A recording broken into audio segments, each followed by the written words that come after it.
CrPC में आप लोगों को पिछले लेक्चर में सेक्शन 74 तक बताया गया था। आ जाइए अब शुरू किया जाए सेक्शन 75, यानी कि सीआरपीसी की धारा 75 शुरू करना है।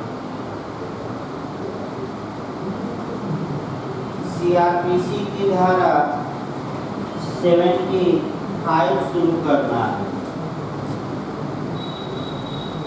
जब भी 75 पढ़िए, इसी के साथ आपका धारा 50 पढ़ लेना है और इसी के साथ संविधान का जो अनुच्छेद है,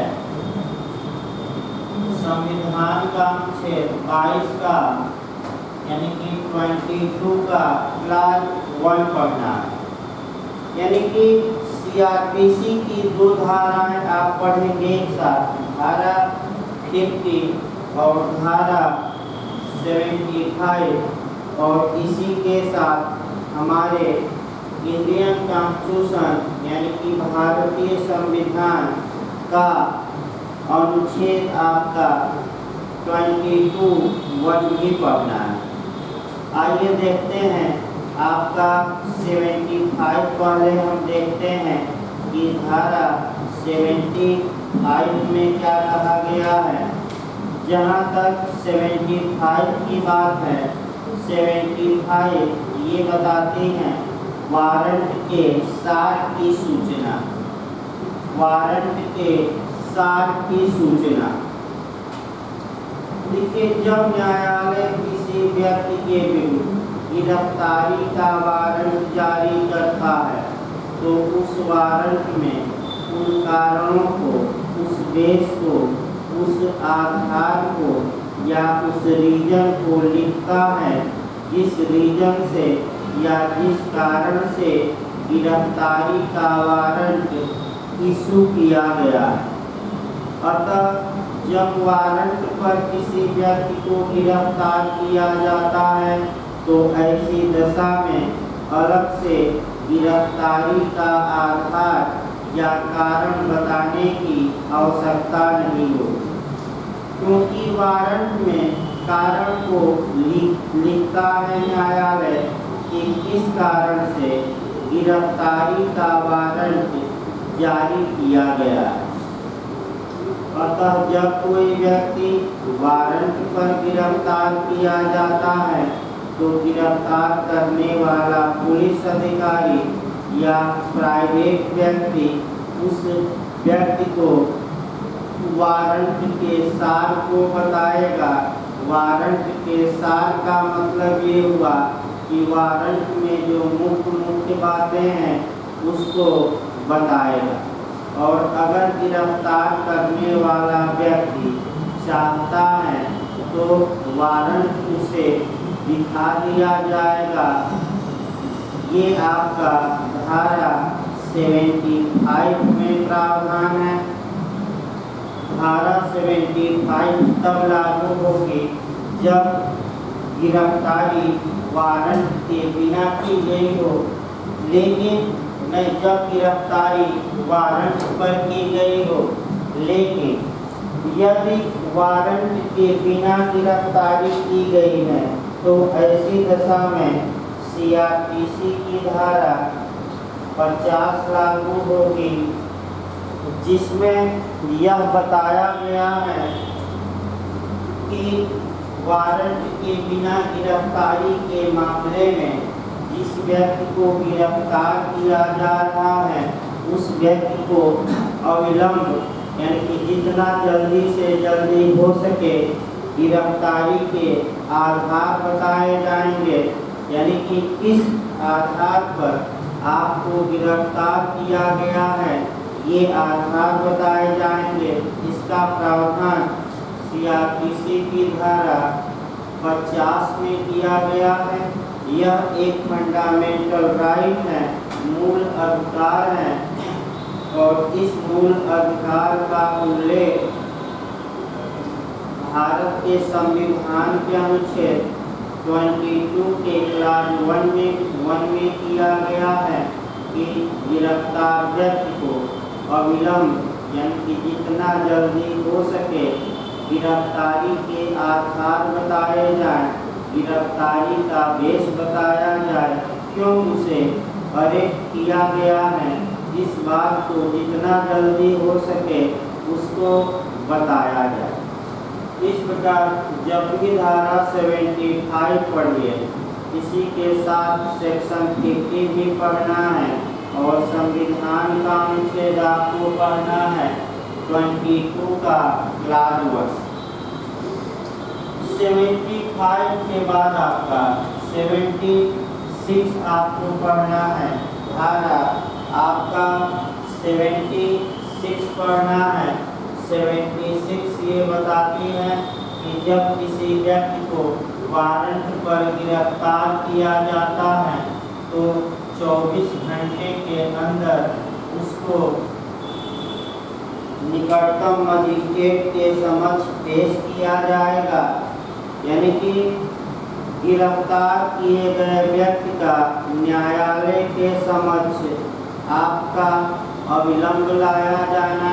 तो जब किसी व्यक्ति को वारंट पर गिरफ्तार किया जाता है तो जल्दी से जल्दी उसे न्यायालय के समक्ष लाया जाएगा, लेकिन किसी भी हाल में यात्रा के समय को छोड़कर यह समय 24 घंटे से अधिक का नहीं होना चाहिए। यानी कि 76 तब लागू होगी जब गिरफ्तारी वारंट पर की गई है, और अगर बिना वारंट के गिरफ्तारी की गई है, यानी कि वारंट के बिना गिरफ्तारी की गई है, तो ऐसी दशा में सेक्शन CRPC का 57 लागू होगा और यहाँ भी 24 घंटे का नियम दिया गया। इसके बाद आपका 77(3) में ज़्यादा पूछा जाता है। 77 वारंट कहाँ निष्पादित किया जा सकेगा? तो वारंट भारत के किसी भी स्थान में निष्पादित किया जा सकेगा। यानी कि वारंट कहाँ निष्पादित किया जा सकेगा? तो आइए देखा जाए सेक्शन 77 जब भी पढ़िए आपका इसी के साथ 2 धाराएं और पढ़ना है, 48 और 60। 77 में ये है कि वारंट कहाँ निष्पादित किया जा सकेगा। तो आपका जवाब रहेगा भारत में कहीं भी, यानी कि भारत के किसी भी स्थान में, भारत के किसी भी स्थान यानी कि पूरे भारत में उसका निष्पादन किया जा सकेगा। फिर आपका वारंट की बिना गिरफ्तारी, वारंट के बिना गिरफ्तारी में कहाँ तक आपका गिरफ्तार किया जा सकता है? तो पूरे भारत में कहीं भी। और धारा 48 बताती है, सेक्शन 60 बताएगा कि यदि अभिरक्षा से निकल भागा, यानी कि कस्टडी से निकल भागा है, तो तुरंत पीछा किया जाएगा। और कहाँ तक किया जाएगा पीछा? तो भारत में कहीं। यानी कि 3 सेक्शन आपको एक साथ पढ़ने रहते हैं और सामान्यतः प्री में एक क्वेश्चन बनने का चांस रहता है। फिर एक बार देखिए, तीनों क्वेश्चनों को एक बार फिर देखिए। पहला आपका कि वारंट का निष्पादन कहाँ किया जा सकेगा? तो वारंट का निष्पादन भारत के किसी भी स्थान में किया जा सकेगा। यानी कि उदाहरण के रूप में यदि प्रयागराज के न्यायालय ने किसी व्यक्ति की गिरफ्तारी के लिए गिरफ्तारी का वारंट जारी किया है, तो पुलिस पूरे भारत में वारंटी को खोजेगी और अरेस्ट कर सकेगी, कोई रोक टोक नहीं। इसी प्रकार आपका सेक्शन 48 भी पढ़ना है कि वारंट के बिना गिरफ्तारी में कहाँ तक पीछा किया जाएगा और गिरफ्तार किया जाएगा। तो वारंट के बिना गिरफ्तारी में पूरे भारत में उसे खोजा जाएगा और गिरफ्तार किया जाएगा। सेम प्रावधान धारा 60 करती है कि अगर कोई व्यक्ति कस्टडी से निकल भागा है तो ऐसी दशा में तत्काल उसका पीछा किया जाएगा और पूरे भारत में पीछा किया जा सकता है और उसे पुनः अरेस्ट किया जा सकता है। 3 सेक्शन एक साथ पढ़ना है। फिर आपका अगला क्वेश्चन मेंस के लिए बनता है। पहले मेंस के लिए मॉडल बता दिया जाए और तब इस क्वेश्चन को पढ़ाया जाए। जो सीआरपीसी का अगला क्वेश्चन हम बताने जा रहे हैं, मेंस का क्वेश्चन बताया जाए तब आपका मॉडल हम बताते हैं कैसे लिखना है। क्वेश्चन ये बना है कि अधिकारिता से बाहर वारंट का निष्पादन करने की प्रक्रिया क्या है। यानी कि जिस न्यायालय ने गिरफ्तारी का वारंट जारी किया है, यदि उस वारंट का निष्पादन उसकी अधिकारिता की सीमाओं से, यानी कि उसकी क्षेत्रीय अधिकारिता या स्थानीय अधिकारिता या लोकल जुरिडिक्शन या टेरिटोरियल जुरिडिक्शन से बाहर कराना है, तो इसके लिए सीआरपीसी में क्या प्रावधान है या उन प्रावधानों की विवेचना करिए जिसके तहत गिरफ्तारी के वारंट का मैंने अधिकारिता से बाहर निष्पादन किया जा सकता है। तो आपका जवाब रहेगा कि अधिकारिता से बाहर गिरफ्तारी के वारंट के निष्पादन के लिए 2 तरीके हैं। पहला तरीका है कि जहां निष्पादन कराना है वहां के पुलिस अधिकारी इत्यादि को वारंट भेजकर, और दूसरा तरीका है कि जिस न्यायालय ने वारंट जारी किया है, जिस न्यायालय ने वारंट जारी किया है वहां के पुलिस अधिकारी को वारंट दे दिया जाए और वहीं वह जाकर क्षेत्राधिकार से बाहर उस वारंट का निष्पादन कराए। यानी कि अधिकारिता से बाहर या जुरिडिक्शन से बाहर वारंट का निष्पादन कैसे किया जाएगा, इसके लिए 2 तरीका है। आपका ये प्रावधान सीआरपीसी की धारा 79 से लेकर 81 तक में दिया गया है। अच्छे से ध्यान रखना। ये जो प्रावधान है, इस प्रावधान को आपका सेक्शन 79 से लेकर 81 तक में दिया गया है। पहला तरीका ये है कि वारंट भेज दिया जाए और दूसरा तरीका है कि जिस न्यायालय ने वारंट जारी किया है वहीं के पुलिस अधिकारी को वारंट दे दिया जाए और वह पुलिस अधिकारी जाकर कह सकते हैं कि उसका निष्पादन कराए। तो 2 तरीके हैं। जैसे एक उदाहरण देख लीजिए, तब आपका बेरेट शुरू किया है।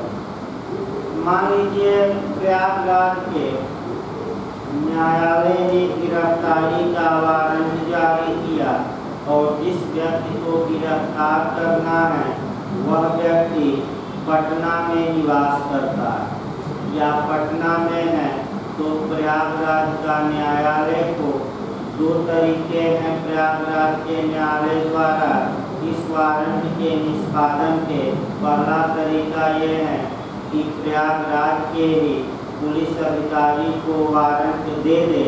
और चूँकि धारा 77 कहती है कि वारंट का निष्पादन भारत के किसी भी स्थान में किया जा सकता है, तो प्रयागराज की पुलिस उस वारंट को लेकर पूरे भारत में अभियुक्त को खोजे। दूसरा तरीका आपका है कि प्रयागराज का न्यायालय वारंट को पटना के पुलिस अधिकारियों को भेज दे और पटना के पुलिस अधिकारी उस वारंट का निष्पादन कराएंगे। ये दूसरा तरीका है। यानी एक तरीका यहीं के पुलिस अधिकारी को देकर और दूसरा तरीका है कि वारंट को भेजा जाए जहां उसका निष्पादन कराना है। इन तरीकों का वर्णन आपका सेक्शन 79 से लेकर 81 तक में किया गया है। एक दो बार मेंस में ये क्वेश्चन आ चुका। देखिए क्या तरीका है। 78 देखिए पहले, अधिकारिता के बाहर निष्पादन के लिए भेजा गया वारंट। यानी कि पहला तरीका हम बता रहे हैं, वारंट भेजकर यानी कि अधिकारिता से बाहर भेज दीजिए वारंट और तब निष्पादन कराइए। तो डायरेक्ट की पहले भाषा देखिए। पहला खंड,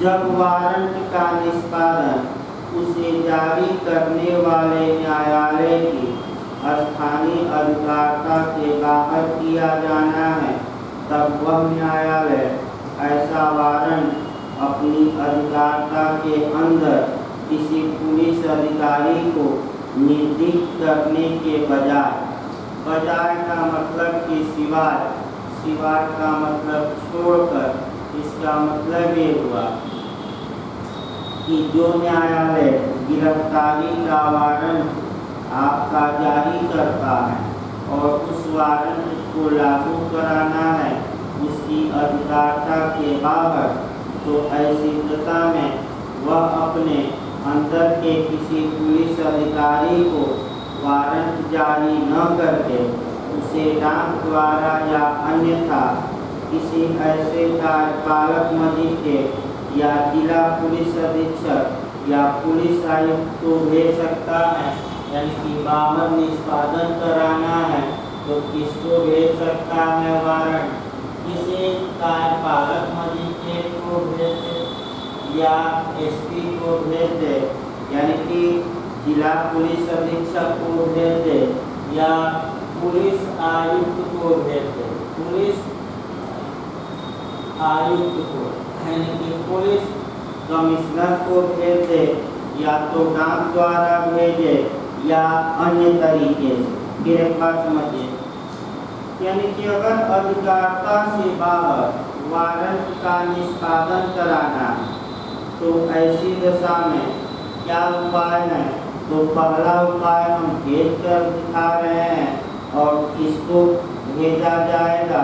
तो जहां निष्पादन कराना है वहां के कार्यपालक मजिस्ट्रेट को भेजा जा सकता है या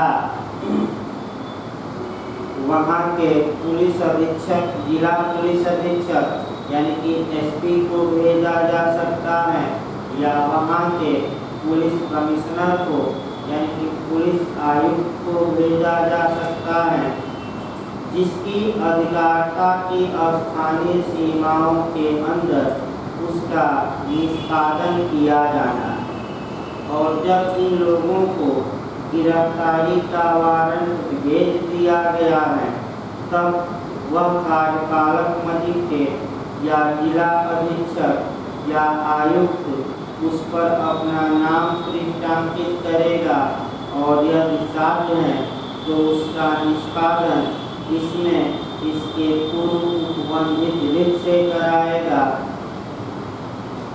ये आपका पहला क्लास में था। दूसरा क्लास देखिए, उपधारा 1 के अधीन वारंट जारी करने वाला न्यायालय गिरफ्तार किए जाने वाले व्यक्ति के विरुद्ध ऐसी जानकारी का साथ ऐसी दस्तावेज सहित यदि कोई हो जो धारा 81 के अधीन कार्यवाही करने वाले न्यायालय को यह सुनिश्चित करने में कि उस व्यक्ति की जमानत मंजूर की जाए या न की जाए समर्थ बनाने के लिए पर्याप्त है, वारंट के साथ भेजेगा।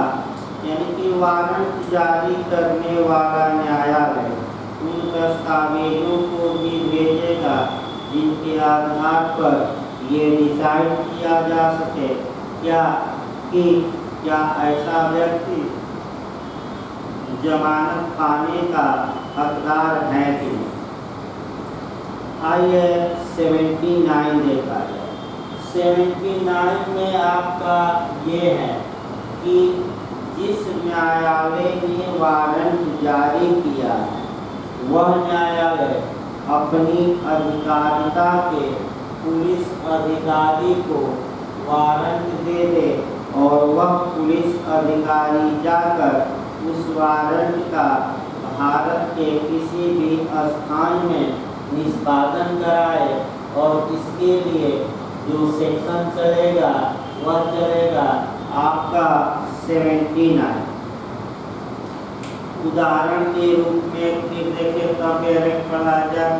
प्रयागराज का न्यायालय है, पटना में किसी व्यक्ति को गिरफ्तार करना है तो प्रयागराज का न्यायालय प्रयागराज के ही किसी पुलिस अधिकारी के नाम वारंट जारी कर सकता है और प्रयागराज का पुलिस अधिकारी पटना में जाकर उस वारंट का निष्पादन कराए।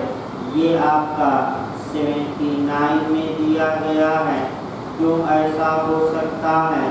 क्योंकि सेक्शन 77 भी याद रखना है और सेक्शन 77 ये बताता है कि वारंट का निष्पादन भारत के किसी भी स्थान में किया जा सकता है।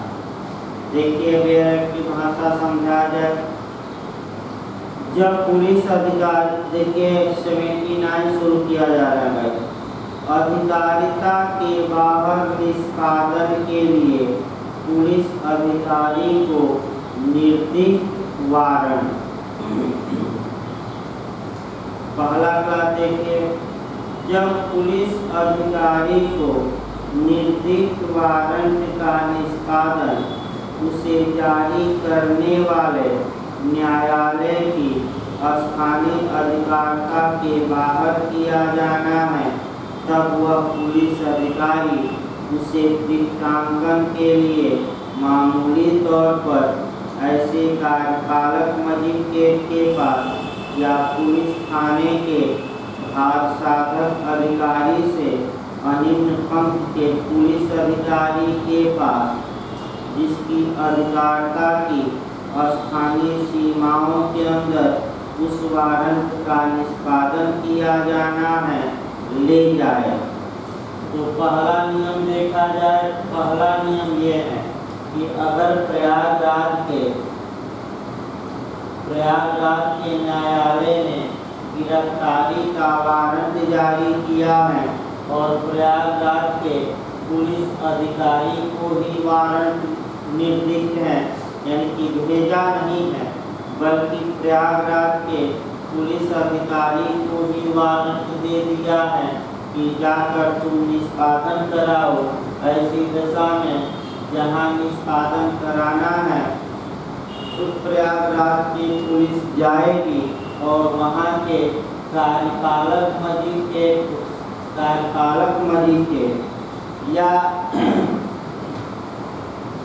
वहाँ के कार्यपालक मजिस्ट्रेट या थाने के भारसाधक अधिकारी, थाने के भारसाधक अधिकारी से अनिम्न का मतलब ये होगा कि इससे नीचे नहीं, यानी कि या तो थाने के भारसाधक अधिकारी के पास वारंट ले जाएगी या उससे ऊपर के पुलिस अधिकारी के पास और सहायता की मांग करेगी कि हम प्रयागराज से आए हैं और इस वारंट का निष्पादन कराना है, किसी क्षेत्र में वारंटी छुपा हुआ है, उसको गिरफ्तार करना है, अतः कार्यपालक मजिस्ट्रेट या ऐसे पुलिस अधिकारी उनका सहयोग करें, यानी कि सहयोग की मांग की जाए।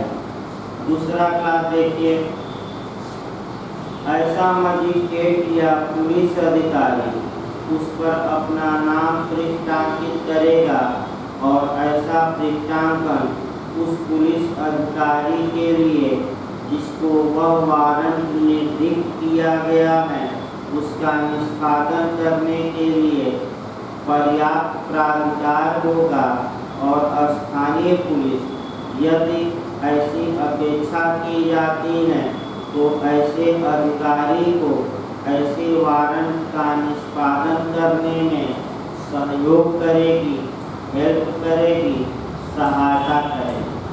यानी कि जब कार्यपालक मजिस्ट्रेट या पुलिस अधिकारी उस पर पृष्ठांकन कर देंगे तो ऐसी दशा में उसका निष्पादन होगा उस एरिया में। और जो लोकल पुलिस है अगर उससे मांग की जाती है कि आप निष्पादन में सहायता करिए तो वहाँ की लोकल पुलिस वारंट के निष्पादन में सहायता करे। तीसरा क्लास काफ़ी महत्वपूर्ण है, जिसका यूज ज़्यादा किया जाता है और आपका एक उदाहरण लास्ट में बताया जाएगा, लेकिन तीसरा क्लास काफ़ी महत्वपूर्ण है। पहले पेरेंट देखिए, जब कभी यह विश्वास करने का कारण हो कि उस मजिस्ट्रेट या पुलिस अधिकारी का जिसकी स्थानीय अधिकारिता के अंदर वह वारंट निष्पादित किया जाना है, पृष्ठांकन प्राप्त करने में होने वाले विलम्ब से ऐसा निष्पादन न हो पाएगा, तब वह पुलिस अधिकारी जिसे वह निर्दिष्ट किया गया है उसका निष्पादन उस न्यायालय की जिसने उसे जारी किया है स्थानीय अधिकारिता से परे किसी स्थान में ऐसे पृष्ठांकन के बिना भी कर सकता है। एक पहले उदाहरण देखिए, मान लीजिए कि आपका प्रयागराज की पुलिस दिल्ली में गई और दिल्ली में वारंट का निष्पादन कराना है। तो पहला नियम ये है कि दिल्ली के जिस एरिया में उस वारंट का निष्पादन कराना है उस एरिया के कार्यपालक मजिस्ट्रेट के पास जाया जाए या थाने के बाहर साधक अधिकारी के पास या उस एरिया के वरिष्ठ पुलिस अधिकारियों के पास, और उनको ये लोग पृष्ठांकन करेंगे और सहायता की अगर मांग की जाती है तो प्रयागराज की पुलिस की ये लोग सहायता करेंगे वारंट के निष्पादन में, अर्थात वारंटी को गिरफ्तार करने में। लेकिन अगर प्रयागराज के पुलिस को ये लगता है कि अगर हम कार्यपालक मजिस्ट्रेट के पास जाएं या थाने के साधक अधिकारी के पास जाएं या इनसे ऊपर के पुलिस अधिकारी के पास पृष्ठांकन के लिए जाते हैं, तब तक इतना देर हो जाएगी कि जिस व्यक्ति को गिरफ्तार करना है वह व्यक्ति फरार हो सकता है, और जब फरार हो जाएगा, भाग जाएगा, तो वारंट का निष्पादन हो नहीं पाएगा। अतः बिना पृष्ठांकन के या बिना कार्यपालक मजिस्ट्रेट या वहाँ की पुलिस को सूचना दिए हुए आपका डायरेक्ट प्रयागराज की पुलिस दिल्ली में जाकर वारंट का निष्पादन कर सकती है। ये अपवादित दशा भले ही हो, लेकिन इसका प्रयोग ज़्यादा किया जाता है। जैसे तमाम राज्यों से पुलिस आती है, डायरेक्ट अभियुक्त को गिरफ्तार करती है, उसके बाद थाने पर सूचना दे देती हैं कि हम आपकी एरिया से इस अभियुक्त या गवाह को गिरफ्तार किए हैं और इसी नियम का प्रयोग किया जाता है ज़्यादा, ये सतर्क होकर समझना। इस प्रकार आपका 2 धाराओं में मुख्य रूप से अधिकारिता के बाहर तो आपका केस बारियागरी के 78 में क्या था कि वारंट भेज कर, और 79 में क्या था, वारंट अपने ही पुलिस अधिकारी के आपका कर सकते हैं, पुलिस अधिकारी को देकर अपनी एरिया। अब आइए धारा 80 देखा जाए। 80, जिस व्यक्ति के विरुद्ध वारंट जारी किया गया है उसके गिरफ्तार होने पर प्रक्रिया, यानी कि जब ऐसा व्यक्ति गिरफ्तार हो जाता है तो क्या प्रक्रिया अपनाई जाएगी। अगर अधिकारिता से बाहर गिरफ्तार किया जाता है तब प्रक्रिया आपका धारा 80 में बताई गई है। देखिए सेक्शन 80 क्या कहता है। जब गिरफ्तारी के वारंट का निष्पादन उस जिले से बाहर किया जाता है जिसमें वह जारी किया गया था, तब गिरफ्तार किए गए व्यक्ति को उस दशा के सिवाय जिसमें वह न्यायालय जिसने वह वारंट जारी किया था गिरफ्तारी के स्थान से 30 किलोमीटर के अंदर है, या उसका पालक मजिस्ट्रेट या जिला पुलिस अधीक्षक या पुलिस आयुक्त से जिसकी अधिकारिता की स्थानीय सीमाओं के अंदर गिरफ्तारी की गई थी अधिक निकट है, या धारा 71 के अधीन प्रतिभूति ले ली गई है, तो ऐसे मजिस्ट्रेट या जिला अधीक्षक या आयुक्त के समक्ष ले जाया जाएगा। इसका मतलब ये हुआ कि अगर अधिकारिता से बाहर वारंट का निष्पादन किया गया और जिस न्यायालय ने वारंट जारी किया है वह उस एरिया से, यानी कि जहाँ व्यक्ति गिरफ्तार किया गया है 30 किलोमीटर के दायरे में है, यानी कि वारंट जारी करने वाला न्यायालय और जिस क्षेत्र में ऐसे व्यक्ति को गिरफ्तार किया गया है उसके बीच की दूरी 30 या 30 किलोमीटर या कम है, तो जिस न्यायालय ने वारंट जारी किया था उस न्यायालय के समक्ष उसे पेश किया जाए। लेकिन अगर दूरी ज़्यादा है और अधिकारिता के बाहर अरेस्ट किया गया है तो अरेस्ट करने वाला पुलिस अधिकारी उस व्यक्ति को उस जिले के या तो पुलिस अधीक्षक या पुलिस आयुक्त या कार्यपालक मजिस्ट्रेट के समक्ष ले जाएगा। ये आपका सेक्शन 80 का जो सार है। इसके बाद आइए जो आपको पढ़ना रहता है। अब अगला आपका शुरू किया जाए प्रोपोमलेशन एंड अटैचमेंट। देखिए आपका यहाँ से प्री और मेंस दोनों में फिर क्वेश्चन बनता है, यानी कि इधर की जो सेक्शन है ये लगातार प्री में, इंटरव्यू में और मेंस में पूछे जाते हैं। उद्घोषणा और कुर्की, यानी कि प्रोपोमलेशन एंड अटैचमेंट। तो आपको उद्घोषणा और कुर्की के बारे में जो विस्तृत प्रावधान दिए गए वह अध्याय 6 के सेक्शन 82 से लेकर 86 तक में दिए गए। यानी कि अब हमें उद्घोषणा और कुर्की के बारे में जानना है। पहले कुछ कोरिलेट कर लिया जाए और तब उद्घोषणा और कुर्की को बताया जाए।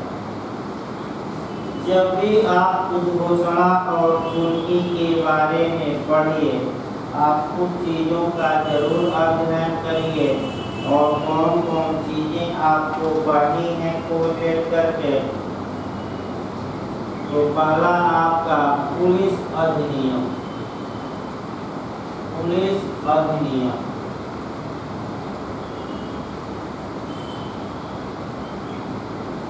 पुलिस एक्ट 1861 पढ़ना है, जिसमें कि आपका फरार व्यक्तियों का वर्ग दिया गया है और फरार व्यक्तियों का 2 क्लास बताया गया है, एक ए या क और दूसरा अ। यानी कि पुलिस अधिनियम 1861 फरार या भगोड़ों के लिए 2 वर्ग ये बताता है कि भगोड़ों का 2 वर्ग में बांटा गया है पुलिस एक्ट के तहत। दूसरा जो सेक्शन देखना है आपको सीआरपीसी की धारा 41 देखना है, फिर 42 का सेकेंड क्लास देखना है, फिर आपका 43 देखना है, फिर आपका 73 देखना है। यानी कि सीआरपीसी की धारा 41 देखना है, फिर सीआरपीसी की धारा 40 के क्लास 2 का सेकेंड क्लास देखना है, फिर आपका सीआरपीसी की धारा 43 देखनी है, फिर आपका सीआरपीसी की धारा 73 देखनी है, फिर आपका सीआरपीसी की धारा 82 का क्लास 1 देखना है और फिर सीआरपीसी की धारा 82 का क्लास 4 देखना। इसी के साथ आपका आईपीसी भी पढ़ना पड़ेगा और आईपीसी का सेक्शन 174 ए देखना, यानी कि 174 ए 174 ए आईपीसी पढ़ना पड़ेगा। तो आइए एक एक करके हम पहले शुरुआत करते हैं। अभी बेयर एक्ट से शुरुआत नहीं होगी, पहले सामान्य बातें आप पढ़िए और तब बेयर एक्ट के एक एक छोटी छोटी बातों को बताया जाएगा तोड़कर, और उसमें कौन टेक्निकल क्वेश्चन बनता है ये भी हम बताएं और कहाँ लोग गलती करते हैं और आपका वो भी बताया जाएगा। प्रयास ये करिए कि ये सेक्शन जो है 2-3 आपका थोड़ा टेक्निकल है, तमाम छोटी छोटी बातें इसमें कंपटीशन में, इंटरव्यू में, प्री में पूछी जाती हैं और उन बातों पर गौर फरमाइए। देखिए क्या करके बताया जाए।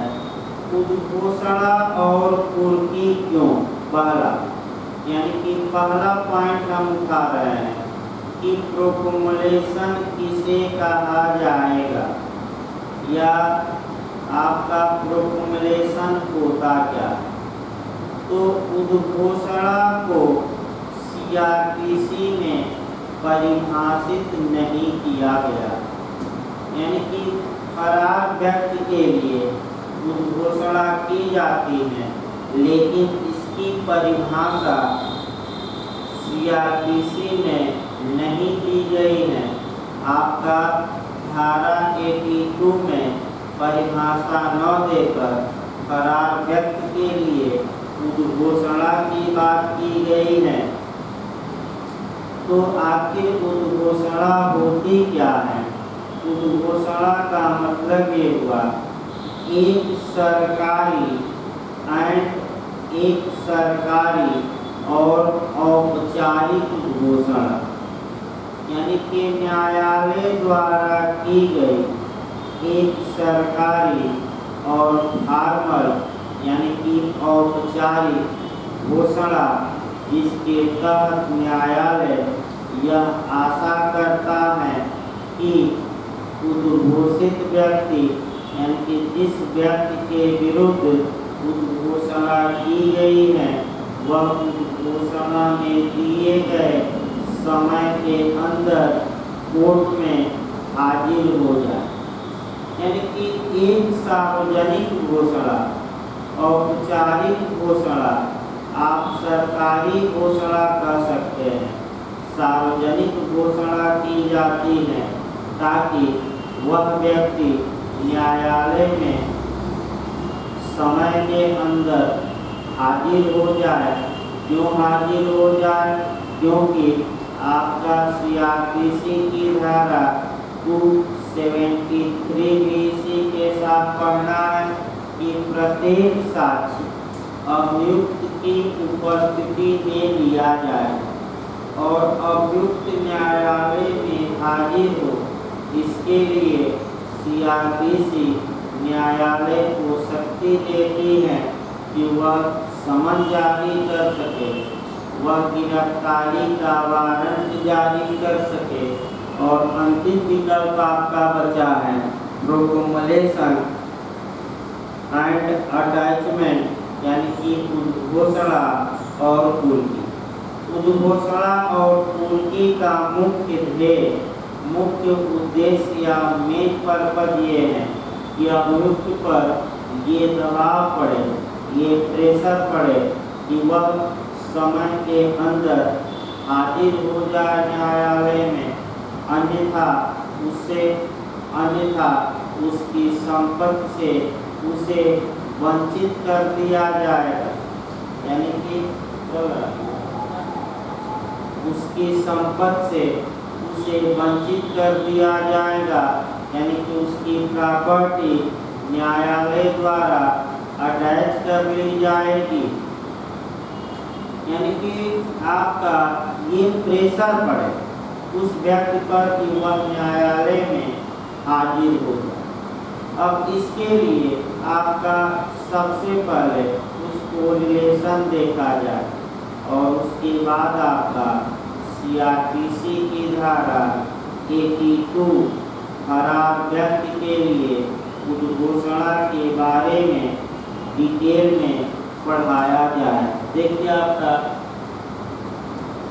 पुलिस अधिनियम 1861 यानी कि पुलिस एक्ट 1861 के तहत जो भगोड़ा होते हैं, जो फरार होते हैं, जो उद्घोषित व्यक्ति होते हैं, इनका वर्ग बनाया गया है और इनको दो वर्गों में बांटा गया है, वर्ग ए और वर्ग बी। रजिस्टर होता है और अलग उतना डिटेल में नहीं बताया जा सकता क्योंकि भाई आपका कोरिलेशन थोड़ा शॉर्टकट में ही चलता है, बहुत डिटेल में बताना संभव नहीं। लेकिन ये जरूर याद रखिए कि पुलिस अधिनियम में भी ऐसे व्यक्ति के बारे में प्रावधान किया गया। एक और आपका CRPC की धारा 299 भी देखना है क्योंकि इसी के साथ एक छूट गया था। देखिए उसको फिर से किया गया है 299। अब एक एक करके CRPC में देखा है। जब भी CRPC पढ़िए तो कम से कम आपका कर सकते हैं कि जो भी धाराएं मैं बोर्ड पर लिखा हूँ, एक लाइन बता भी रहा हूँ, ये आपका कंसेप्ट बनाने में काफ़ी सहयोग करेगा। आइए सबसे पहले सेक्शन 41 देखा है। CRPC की धारा 41 बताती है कि उद्घोषित व्यक्ति या जिस व्यक्ति के विरुद्ध न्यायालय ने या सरकार ने फरार के लिए या फरार होने की उद्घोषणा कर दी है, प्रोक्लेमेशन कर दिया है, तो पहला नियम ये निकला कि सेक्शन 41 CRPC के तहत पुलिस ऐसे व्यक्ति को वारंट के बिना गिरफ्तार कर सकती है। यानी कि पहला नियम ये निकला कि फरार व्यक्ति को जिसके विरुद्ध घोषणा की गई है। 41 में पुलिस को ये शक्ति प्राप्त है कि वह ऐसे व्यक्ति को वारंट के बिना अरेस्ट कर ले या गिरफ्तार कर। दूसरा सेक्शन हमें देखना है धारा 42 का सेकेंड क्लास, यानी कि धारा 40 का क्लास 2 का सेकेंड क्लास देखना है। इसमें क्या है, इसमें उद्घोषित अपराधी को परिभाषित किया गया, लेकिन इस सेक्शन का दायरा सीमित है और ये MPJ में और MPADPO में ये जो क्वेश्चन है आ चुका कि फरार अपराधी को CRPC में कहाँ परिभाषित किया गया है। तो 82 न बताइए, आप बताएंगे कि CRPC की धारा 40 के क्लास 2 के उप क्लास सेकेंड, लेकिन इसका दायरा जो है वह सीमित है। जो ये धारा 40 में परिभाषित किया गया है फरार अपराधी को, ये परिभाषा केवल और केवल, सतर्क रहिएगा, केवल और केवल धारा 40 के लिए काम करेगी, अन्य धाराओं के लिए नहीं। यानी कि इस परिभाषा का जो एरिया है वह सीमित है और यह परिभाषा केवल और केवल आपका धारा 40 में दिए गए नियमों के लिए है, अन्य धाराओं के लिए नहीं। ये सतर्क रहना है। अगला देखिए आपका CRPC की धारा 43 पर गौर करें। CRPC की धारा 43 ये प्रावधान करती है कि कब कोई प्राइवेट व्यक्ति किसी दूसरे व्यक्ति को वारंट के बिना गिरफ्तार कर सकता, यानी कि कब कोई प्राइवेट व्यक्ति किसी दूसरे व्यक्ति को वारंट के बिना गिरफ्तार कर सकता है। इसका उल्लेख CRPC की धारा 43 में किया गया। 43 ये बताती है कि अगर कोई व्यक्ति अजमानती और संज्ञेय अपराध किया है तब उसे प्राइवेट व्यक्ति वारंट के बिना गिरफ्तार कर सकता है। लेकिन एक पॉइंट और है, अगर उद्घोषित अपराधी हैं यानी कि फरार अपराधी हैं, यानी कि जिस व्यक्ति के विरुद्ध CRPC की धारा 82 के तहत फरार होने की उद्घोषणा की जा चुकी हो, यानी कि उद्घोषित अपराधी, तो ऐसे व्यक्ति को भी कोई प्राइवेट व्यक्ति वारंट के बिना गिरफ्तार कर सकता उद्घोषित अपराधी को। तीसरा पॉइंट देखिए आपका 73 देखा जाए CRPC की धारा 73 पिछले लेक्चर में बताया गया था। CRPC की धारा 73 उन परिस्थितियों का वर्णन करती है शुद्ध रूप से जिन परिस्थितियों में किसी प्राइवेट व्यक्ति के नाम गिरफ्तारी का वारंट जारी किया जा सकता है। मुख्य न्यायिक मजिस्ट्रेट या प्रथम वर्ग न्यायिक मजिस्ट्रेट किसी निकल भागे सिद्ध दोष, किसी उद्घोषित अपराधी या किसी ऐसे अभियुक्त के विरुद्ध जो अजमानती अपराध किया हो और अपनी गिरफ्तारी से बच रहा हो, किसी भी प्राइवेट व्यक्ति के नाम गिरफ्तारी का वारंट जारी कर सकते हैं। यानी कि यहाँ पे उद्घोषित अपराधी आ गया और उद्घोषित अपराधी को गिरफ्तार करने के लिए किसी प्राइवेट व्यक्ति के नाम भी गिरफ्तारी का वारंट जारी किया जा सके। ये कौन सी धारा रही? 17। फिर आप देखिए 299 सेक्शन 299 पिछली बार बिहार जे में इंटरव्यू में बना था। सेक्शन 299 ये बताता है कि यदि कोई व्यक्ति फरार हो गया और तत्काल गिरफ्तार होने की संभावना नहीं, तो ऐसी दशा में आपका उसकी अनुपस्थिति में ही उसके विरुद्ध साक्ष्य लिया जा सकता है। यानी कि अगर कोई व्यक्ति फरार हो गया और उसे मैंने जल्दी गिरफ्तार होने की संभावना नहीं है, तो ऐसी दशा में होगा क्या?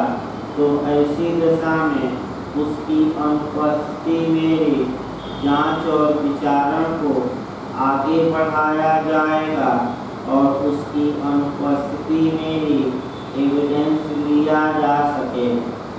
ये आपका 299 बताती है। अब आइए CRPC की धारा 82 का क्लास 1 और 82 का क्लास आपका 4। देखिए 82 के क्लास 1 में किसी व्यक्ति के विरुद्ध फरार होने की घोषणा जारी की जाती है। किसी व्यक्ति का मतलब हुआ चाहे वह अभियुक्त हो, चाहे वह आपका विटनेस हो, साक्षी हो या प्रतिभूत। यानी कि धारा 82 के क्लास 1 का जो एरिया है, दायरा है, वह व्यापक है और यह अभियुक्त के विरुद्ध भी घोषणा, गवाह के विरुद्ध भी घोषणा और प्रतिभूत या जमानतदार या गारंटर के विरुद्ध भी घोषणा का प्रावधान करती है। लेकिन जहाँ तक 82 के क्लास 4 की बात है, लेकिन जहाँ तक 82 के क्लास 4 की बात है, 82 का क्लास 4 केवल और केवल आपका कुछ गंभीर अपराधों में यानी कि 19 अपराधों को करने वाले अभियुक्त के विरुद्ध ही उद्घोषणा की बात करता है और 82 का क्लास 4 में जो उद्घोषणा होती है वह दूसरी बार की जाती है और पहली बार जो की जाती है 82 के क्लास 1। तो आगे पढ़ाते समय 82 का क्लास 1 और 82 का क्लास 4 में अंतर भी पूछा जाता है। हम वो भी डिटेल में बताएंगे, लेकिन आइए आपका IPC की धारा एक कोरिलेट करना है 174A। अगर 82 के क्लास 1 के तहत अगर CRPC की धारा 82 के क्लास 1 के तहत उद्घोषणा जारी की गई है और उद्घोषणा में दिए गए समय के अंदर उद्घोषित व्यक्ति न्यायालय में हाजिर नहीं होता, तो वह दंड का भागी होगा और दंड जो मिलेगा उसे 3 वर्ष तक का कारावास या जुर्माना या दोनों। लेकिन अगर 82 के क्लास 4 के तहत उद्घोषणा की गई है और उस उद्घोषणा में दिए गए समय के अंदर वह व्यक्ति हाजिर नहीं होता, तो आईपीसी की धारा 174A के तहत वह दंड का भागी होगा। दंड की मात्रा बढ़ेगी और दंड आपका मिल सकता है 7 वर्ष तक का कारावास और जुर्माना। 7 वर्ष तक का कारावास और जुर्माना 174A के तहत हाजिर न होने पर ऐसा व्यक्ति एक नया अपराध कर देता है और वह अपराध होगा 174A यानी कि सेक्शन आईपीसी का 174A। इस प्रकार जो सामान्य बातें थी घोषणा और घोषणा की बताई गई। अभी आपका 15 मिनट का ब्रेक रहेगा, फिर आईपीसी चलेगी। आईपीसी 15 मिनट बाद चलेगी। आपका फिर बता दिया जाए 15 मिनट बाद आईपीसी का क्लास चलेगा। धन्यवाद।